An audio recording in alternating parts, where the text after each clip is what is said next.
all for being here today. I'm glad that so many of you could come. Let me introduce myself. My name is Namtip, and as you can see from the screen, our topic today is human trafficking or trafficking in persons, a modern day slavery. Human trafficking is the trade of humans that you all have heard about, but shockingly, did you know that this crime affects the communities where we live, the food which we eat, and the people whom we care about? Therefore, we cannot deny that human trafficking is all around us because it does not discriminate on the basis of race, age, gender, or religion. The purpose of my talk today is to provide you with general information on human trafficking, and this is important for all of us to learn the facts, to have a deeper understanding, and to become aware of the issue. I'll divide my talk into three main areas. First, the definition of human trafficking. Second, the types of human trafficking. And third, the statistics, the recent statistics on human trafficking. There will be time for questions at the end of my presentation. And ladies and gentlemen, humans are not for sale. Now let me start with the first point. Let me describe you the definition of human trafficking. According to the U.S. Department of State, human trafficking means the act of recruiting, harboring, transporting, providing, and obtaining a person for compelled labor or commercial sex acts through the use of force or coercion. Trafficking in persons is a modern form of slavery. It strips the victim of freedom and violates basic human rights.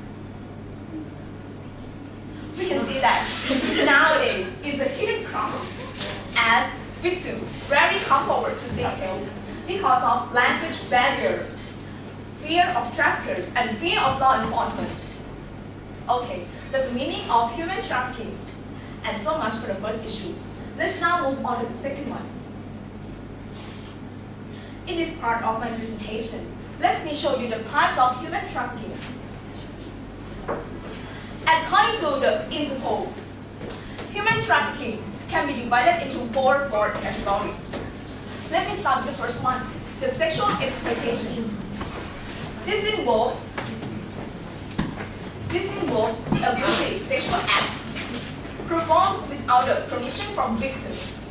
This includes prostitution, escort work, and pornography.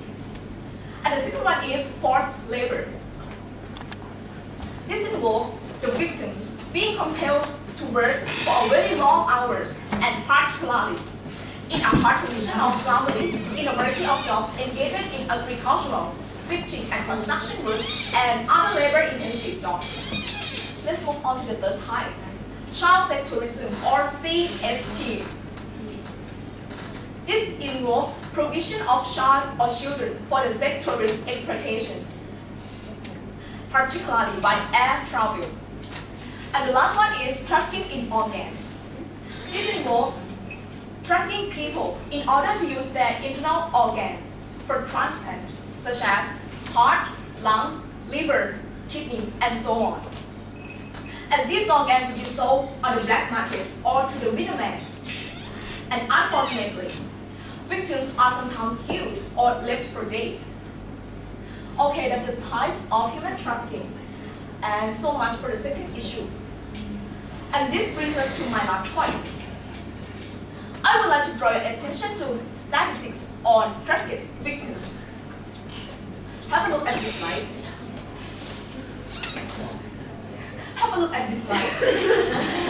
It shows you the number of estimated trafficked victims globally in 2013-2014. As you can see here, according to the Global Slavery Index, in 2013, it started off with a rather high proportion of nearly 30 million, and shockingly, in 2014, we noticed a quite sharp rise to almost 36 million. I'm sure you're not shocked with these figures.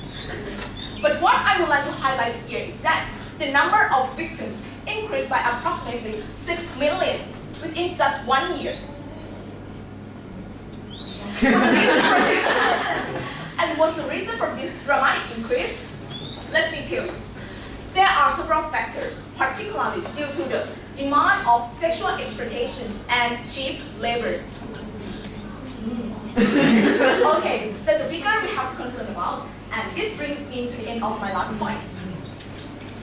In conclusion, let me go through my main points again. First, the definition of human trafficking. Second, the types of human trafficking. And third, the statistic of the number of victims living in modern-day slavery.